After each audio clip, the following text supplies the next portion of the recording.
A história que será contada aqui causa profunda preocupação. Ela toca em temas que perturbam muitas pessoas, ações inexplicáveis e situações envolvendo crianças.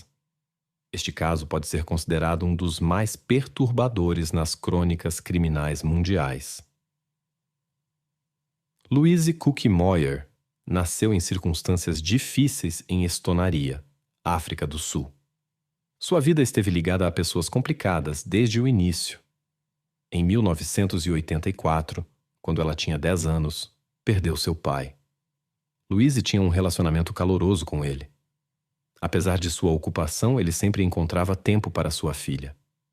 Pouco depois desse triste evento, a mãe de Louise conheceu um novo homem. Infelizmente, o padrasto provou ser uma pessoa de caráter difícil. Sua presença lançou uma sombra sobre a vida familiar e criou estresse e inquietação constantes. Os anos de tal vida não passaram sem deixar marcas. Louise desenvolveu um sentimento de insegurança. O padrasto fazia de tudo para que as pessoas ao seu redor se sentissem inferiores. Quando Louise atingiu a maioridade, ela não pôde mais suportar esse tratamento e procurou todas as oportunidades para deixar a família. Assim, ela se casou precipitadamente com o primeiro que apareceu, chamado Freddy. Ele era 4 anos mais velho que ela, mas para sua decepção não se mostrou melhor que seu padrasto. O comportamento do marido criou uma atmosfera opressiva que afetou negativamente as relações familiares. Felizmente, Louise conseguiu sair desse relacionamento difícil graças ao apoio de sua mãe. Após se separar de Fred, Louise conheceu o mecânico Christo van der Merwe. Ele parecia calmo, trabalhador e atencioso, o que atraiu a atenção de Louise. Eles começaram a se encontrar e logo se casaram. A jovem família continuou morando na mesma região da África do Sul. Primeiro, o casal teve um menino, que chamaram de Johan, e 2 anos depois, em 9 de agosto de 2013, nasceu Pop. Ela era uma menina muito bonita, com cabelos loiros e grandes olhos azuis. Todos que a conheciam notavam a beleza da criança, chamavam a menina de boneca e admiravam Pop. Infelizmente, o novo casamento de Louise também se mostrou não ser fácil. Após o nascimento das crianças, seu marido mudou abruptamente e começou a mostrar agressão. Logo, a situação ficou muito tensa. A jovem mãe entendeu que algo precisava mudar, já que a situação provavelmente não melhoraria por si só. Em 2014, 1 ano após o nascimento de sua filha, ela decidiu se divorciar. Segundo a mulher, Cristo, assim como seu parceiro anterior, não hesitava em usar linguagem abusiva quando se tratava de insultos. Pouco antes da separação, a situação se agravou. O comportamento do homem tornou-se tão imprevisível que a mãe de 2 crianças foi forçada a solicitar proteção oficial. Após o divórcio, foi-lhe permitido ver as crianças 3 vezes por mês, mas apenas sob a supervisão de um assistente social. Além disso, ele podia se comunicar com as crianças por telefone 1 vez por semana. A maioria dessas conversas foi gravada. Cristo seguiu todas as regras e parecia ser um cidadão bastante respeitável. No entanto, Louise insistia no contrário e alegava que por trás da máscara de confiabilidade se escondia uma pessoa completamente diferente. Logo, a jovem mãe com 2 crianças decidiu mudar de residência. Assim, ela acabou a 500 quilômetros de sua antiga casa, no pequeno assentamento de Arania. Na realidade, era um lugar minúsculo com pouco mais de 1.000 habitantes. O local era conhecido por sua atmosfera tranquila e era considerado um dos mais prósperos da região. Aqui viviam descendentes de imigrantes holandeses, alemães e franceses. A protagonista da história esperava finalmente poder garantir uma vida pacífica para si e seus filhos. A pequena família foi calorosamente recebida pela comunidade em Arania Eles foram recebidos pelos moradores locais e membros da Igreja Reformada Holandesa, que ajudaram a família a se estabelecer no novo local. Graças ao apoio da comunidade, a jovem mãe conseguiu resolver a questão da moradia e encontrar emprego no supermercado local. Além disso, os membros da comunidade apoiaram a conclusão do processo de divórcio, que Louise estava finalizando. Mudanças significativas ocorreram na vida da mulher. Ela decidiu levar sua enteada Marisa, filha de seu ex-marido de um casamento anterior, para morar com ela. A Marisa, de 14 anos, queria ficar com sua madrasta e se ofereceu para ajudar em casa e com as crianças mais novas. Com o apoio da comunidade, a jovem mãe conseguiu tomar a estudante sob seus cuidados. Marisa realmente se tornou uma ajuda indispensável. Ela cuidava das crianças, cozinhava e mantinha a casa em ordem. Ela se encaixou tão harmoniosamente na família que às vezes as crianças a chamavam de mãe. Marisa provou ser mais calma que Louise, o que lhe permitiu lidar melhor com a educação das crianças, especialmente considerando a carga de trabalho da mãe em seu novo emprego. Em 2015, Colby Scamora se mudou para Arania. Os membros da comunidade o ajudaram a encontrar emprego no supermercado local, onde ele conheceu Louise. Ambos tinham experiências difíceis em relacionamentos anteriores. Colby havia se divorciado 2 vezes, tinha filhos de cada casamento, mas mal tinha contato com eles. Suas ex-esposas falavam extremamente mal dele, mas Louise não sabia disso. Para ela, Colby parecia amigável e gentil. O romance se desenvolveu rapidamente. Após alguns meses, eles ficaram noivos, se mudaram juntos e se casaram em 14 de novembro de 2015. Surpreendentemente, no dia seguinte, Colby mandou Marisa de volta para o pai dela. Isso foi um grande choque para as crianças, que eram muito apegadas à irmã mais velha. Johan e Pop sofreram muito com a separação de Marisa. Em vez da amada babá, apareceu um novo homem que não mostrava pressa em dar-lhes atenção. As crianças ficaram mal-humoradas e tiveram dificuldades para se adaptar às mudanças. Para sua decepção, Colby se mostrou muito diferente do que elas esperavam. O cuidado de Marisa fazia as crianças se sentirem necessárias e amadas. Ela passava muito tempo com elas e se tornou uma pessoa próxima. O padrasto, por outro lado, mostrou-se muito irritadiço e frequentemente levantava a voz contra as crianças quando elas choravam. Nesse período, ambas as crianças foram levadas para a creche, já que os adultos trabalhavam e não podiam garantir cuidados em casa. A educadora notou várias vezes que o menino se escondia no banheiro quando os pais vinham buscá-lo.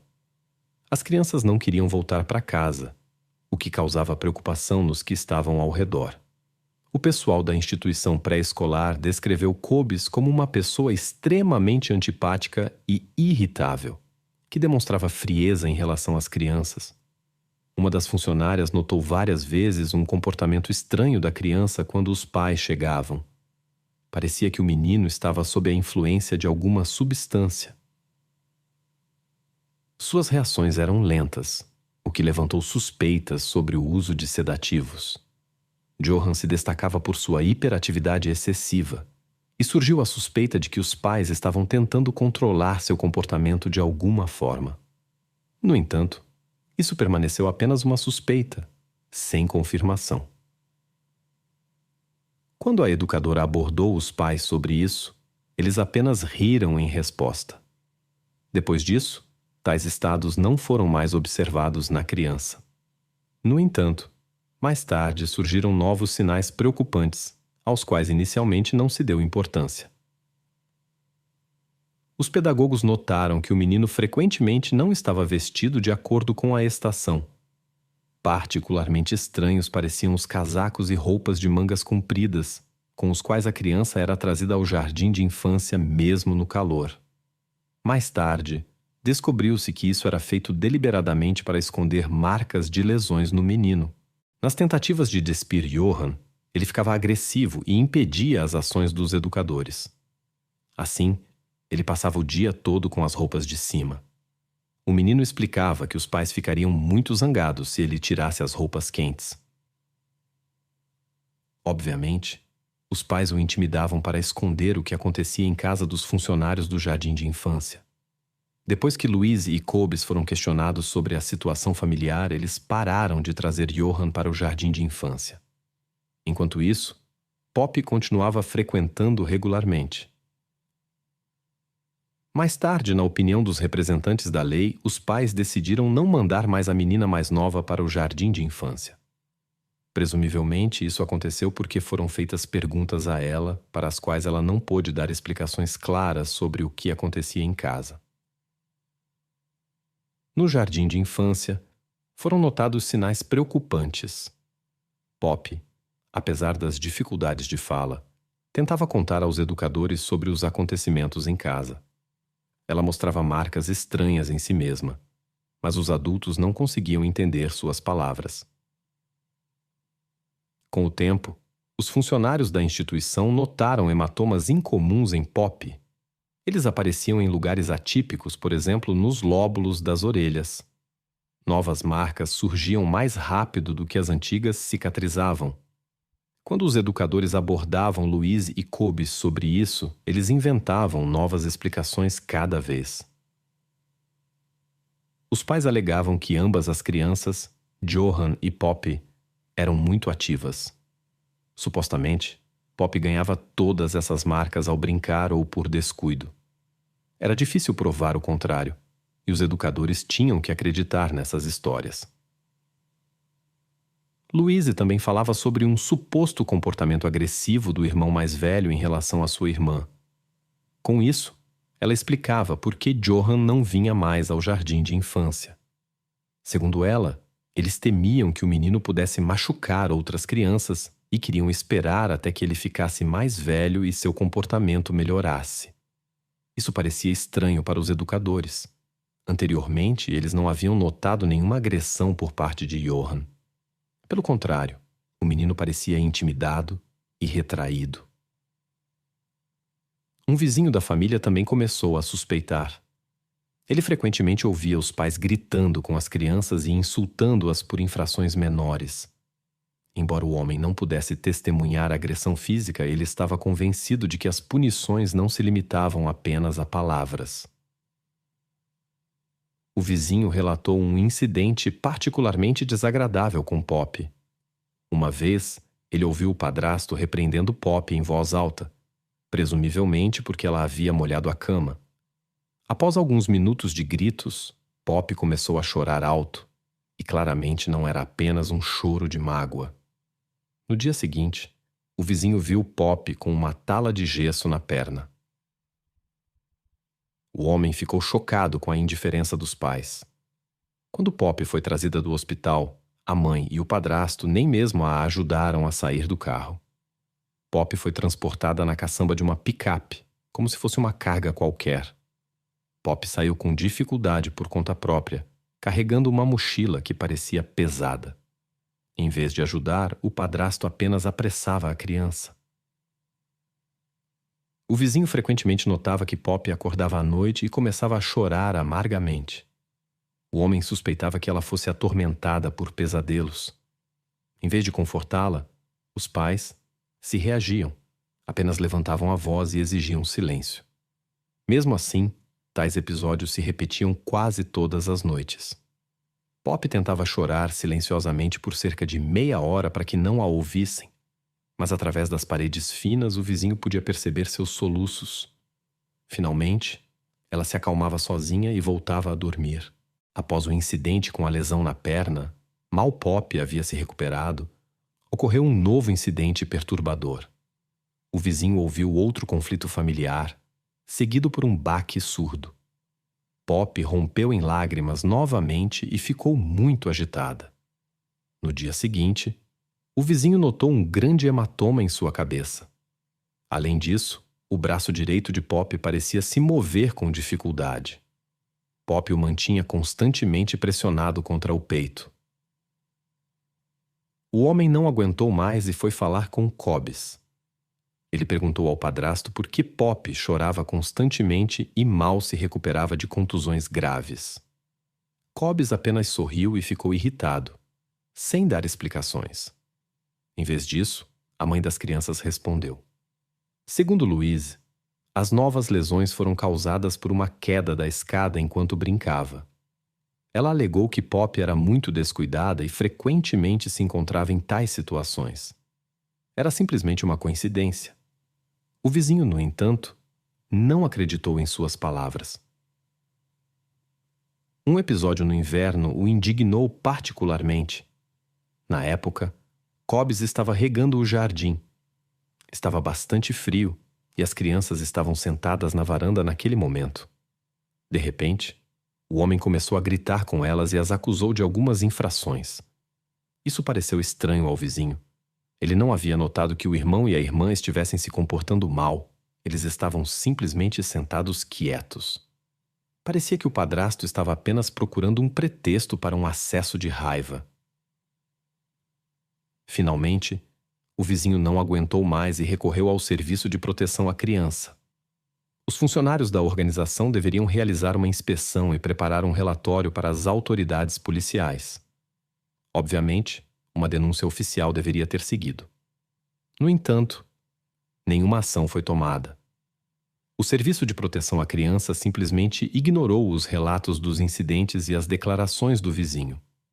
O homem teve que recorrer à organização várias vezes para que finalmente fosse dada atenção ao comportamento preocupante do padrasto. A cidade era tão pequena que nem sequer tinha uma delegacia de polícia completa, um tribunal e outras instalações importantes. A delegacia de polícia mais próxima ficava a pelo menos 40 quilômetros de distância, e o vizinho não tinha como chegar lá por conta própria. Mas ele não desistiu e continuou recorrendo a várias organizações locais para ajudar as crianças. A atenção dos serviços sociais à situação familiar deu esperança de melhoria nas condições de vida das crianças. Em agosto de 2016, ocorreu uma reunião com Louise e Cobbs. Os pais foram obrigados a visitar um pediatra semanalmente com ambas as crianças. Além disso, foram prescritas consultas regulares com um terapeuta familiar. Inicialmente, o casal seguiu essas instruções e deu a impressão de cooperação.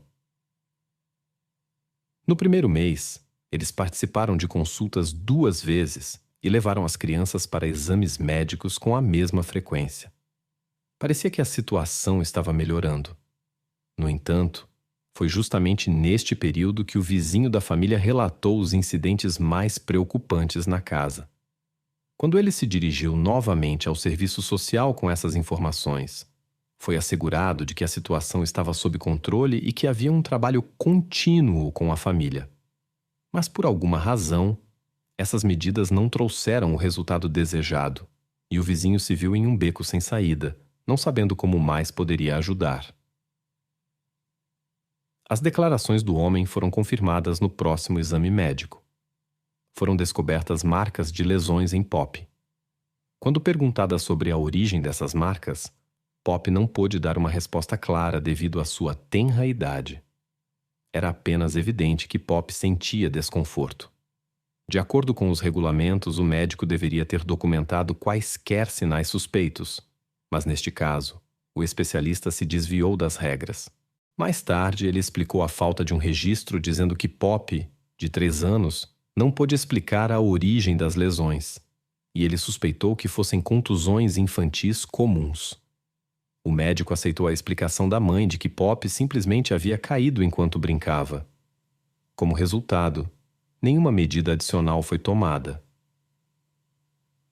Numa manhã de outono de 2016, um vizinho descobriu que a família conhecida como problemática havia repentinamente desaparecido com Pop. Sua partida ocorreu durante a noite como se quisessem evitar atenção excessiva. Isso causou alguma preocupação. Notavelmente, Cobbs não havia pedido demissão de seu trabalho, e o jardim de infância que Pop frequentava não havia sido informado sobre a mudança. Na realidade, o casal havia decidido evitar dessa maneira uma consulta médica iminente que poderia ter levantado questões indesejadas. Eles esperavam desaparecer, mudando-se para um novo local. Luísa e Cobes foram para a fazenda de Mamagali Scrau, que ficava a algumas horas de distância. Lá vivia a família da mãe biológica de Luísa. Era um evento raro Luísa visitar sua mãe com as crianças. Normalmente, ela limitava o contato dos pequenos com a avó. A mãe de Luísa, apesar de sua própria experiência de vida difícil, ficou chocada com o estado dos netos. Ela imediatamente notou numerosas marcas em seus corpos. Quando a avó tentou descobrir do menino a razão dessas marcas, ele apontou para Cobes. Luísa negou quaisquer problemas na família e chamou Johann de mentiroso. Após esse encontro, a avó das crianças ficou seriamente preocupada com a situação na família de sua filha. Temendo causar danos, ela decidiu primeiro abordar o pastor. Para sua surpresa, em vez de apoio, ela encontrou uma reação negativa do servo da igreja. O pastor expressou a opinião de que a avó não deveria interferir nos assuntos de sua filha casada, que deveria resolver seus problemas por conta própria. Após essa conversa, a mãe de Luísa desistiu de suas tentativas de ajudar os netos e não recorreu a outras instâncias. Em 25 de outubro de 2016, um mês depois que a família havia recusado exames médicos regulares, Luísa apareceu de repente no hospital local com sua filha nos braços. A mulher relatou uma deterioração repentina na condição da criança e pediu ajuda. Os médicos começaram imediatamente o tratamento de emergência de Cindy, mas logo ficou claro que seus esforços chegaram tarde demais. Os médicos ficaram alarmados com o comportamento estranho de Louise. Ela parecia incomumente calma para uma mãe em tal situação e mencionou sua relutância em interagir com as autoridades policiais. No entanto, mais preocupante era a condição de Cindy. Ela apresentava numerosas lesões. Quando a mãe foi questionada sobre a origem dessas lesões, ela explicou que foram causadas pelos solavancos no carro a caminho do hospital devido à estrada ruim. Essa explicação foi rapidamente refutada. A natureza das lesões não podia ser explicada por uma única viagem. Indicava sua ocorrência em momentos diferentes, apontando para um tratamento desumano sistemático da criança. O médico notou a segunda criança que chegou com a família. Johann, de 5 anos, se comportava de maneira incomum. Ele tentava se manter longe de seus pais, evitava contato visual com adultos e murmurava baixinho. Quando questionado sobre o incidente, o menino respondeu estranhamente que a irmã não quer mais comer. Marcas de lesões também eram visíveis nele. Toda a situação levantou sérias suspeitas e parecia estar ligada a um desfecho triste para Cindy. Por isso, o médico decidiu entrar em contato com as autoridades policiais. Louise e Kobe tentaram dissuadi-lo, mas o médico ignorou seus apelos. Quando o policial de plantão chegou à clínica, o médico lhe mostrou uma imagem de Pop. O policial, que havia se tornado pai recentemente, ficou tão abalado com a visão que não conseguiu conter suas emoções. Em seus anos de serviço, ele nunca havia se deparado com casos como esse, especialmente envolvendo Pop, que mal havia aprendido a andar. O padrasto foi imediatamente levado à delegacia, enquanto Louise foi deixada para trás, pois presumia-se que ela, assim como as crianças, havia estado em um ambiente doméstico inseguro o tempo todo. Um quadro completo do incidente dificilmente poderá ser reconstruído, mas parte das informações foi laboriosamente reunida a partir dos depoimentos de testemunhas oculares, incluindo o vizinho, a avó e a mãe biológica de Pop, bem como de evidências físicas. No entanto, muitos documentos continham contradições e pontos controversos. Enquanto Cobes estava sendo interrogado, os policiais decidiram falar com Louise. A mulher afirmou que no dia anterior, 24 de outubro, ela havia batido em um armário. Na manhã seguinte, o comportamento de Pop havia mudado. Ela parecia letárgica, pouco ativa, falava pouco e se movia pouco. Após o almoço, Cobes voltou de mau humor como de costume. Louise tentou explicar que Pop e Johann não estavam se sentindo bem, mas ele não ouviu e ficou agressivo como sempre. A mãe da vítima relatou que isso acontecia quase diariamente. Ela não esperava que passasse, simplesmente saía para fazer compras. É notável que ela falasse sobre isso de maneira bastante calma. Quando Louise voltou, ouviu de Cobbs que Pop estava piorando. A mãe encontrou sua filha na banheira vazia e notou que sua pele estava muito fria e seus lábios estavam azuis. Eles tentaram prestar os primeiros socorros, mas sem sucesso. Então decidiram levá-la ao hospital e a colocaram na caçamba da picape. Este se tornou um dos momentos mais estranhos da história. Em vez de carregar Pop cuidadosamente nos braços, eles a colocaram na caçamba vazia, onde ela se movia com o movimento do carro. Subsequentemente, isso serviu como uma explicação conveniente para as numerosas lesões. Quando a avó viu o estado de sua neta, não podia acreditar que sua própria filha pudesse estar envolvida. Como todos os outros, ela rejeitou a ideia de que isso poderia ter acontecido por uma colisão acidental com móveis. Especialistas que investigaram a situação concluíram que Pop estava exposta a influências negativas por um longo período. Foram identificadas numerosas marcas que indicavam a natureza sistemática do ocorrido. Isso indicava que Pop havia se tornado alvo de ações deliberadas. Quando a informação chegou aos moradores, eles começaram a expressar sua indignação contra Cobbs, que estava detido. Ele foi repetidamente submetido a agressões físicas e pressão. Louise, no entanto, parecia permanecer fora do alcance das autoridades policiais, apesar de sua inação. Gradualmente, os moradores da cidade souberam do possível envolvimento da mãe no incidente, assim como do padrasto, e decidiram expressar sua indignação. Na véspera da cerimônia de despedida, em 4 de novembro de 2016, 2 mulheres desconhecidas em uniformes policiais vieram até Louise. Elas a convenceram a ir com elas, supostamente para fazer uma declaração, mas na verdade a levaram para fora da cidade e a submeteram a agressões físicas. Descobriu-se que essas mulheres não eram policiais reais, mas moradoras que decidiram fazer justiça com as próprias mãos. Como resultado, a mãe de Pop chegou à cerimônia de despedida de sua filha em uma condição semelhante à de Pop, mas ao contrário dela, viva. O pai biológico de Pop, Christo van der Merwe, não escondeu suas emoções durante a cerimônia. Ele estava sentado na primeira fila ao lado de amigos e parentes. Ele atribuiu toda a responsabilidade à sua ex-esposa, que, em sua opinião, nunca havia sido uma boa mãe. O rosto de Louise, que mostrava sinais de agressão recente, permaneceu sem emoção durante todo o serviço, como se o que aconteceu com sua filha não a afetasse. Louise foi presa em 15 de dezembro de 2016. Ela enfrentou acusações semelhantes às de seu marido. Apesar do rápido progresso do caso, o julgamento foi adiado por 1 ano. As audiências só começaram em outubro de 2017. Houve várias razões para o atraso.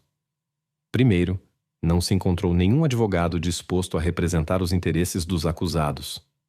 Os defensores sentiam aversão pelos suspeitos e se recusavam a trabalhar com eles. No entanto, os adiamentos das audiências acabaram sendo vantajosos para a acusação. O tempo adicional foi suficiente para interrogar detalhadamente Johann, o irmão da vítima Cindy. O menino alegou que o padrasto regularmente usava violência contra ele e sua irmã, enquanto a mãe apenas observava, até mesmo encobria seu marido e não tentava ajudá-los. Segundo a criança, a agressão física era tão forte que às vezes os ruídos abafavam seus gritos de dor. O testemunho do menino foi crucial para a acusação da mãe.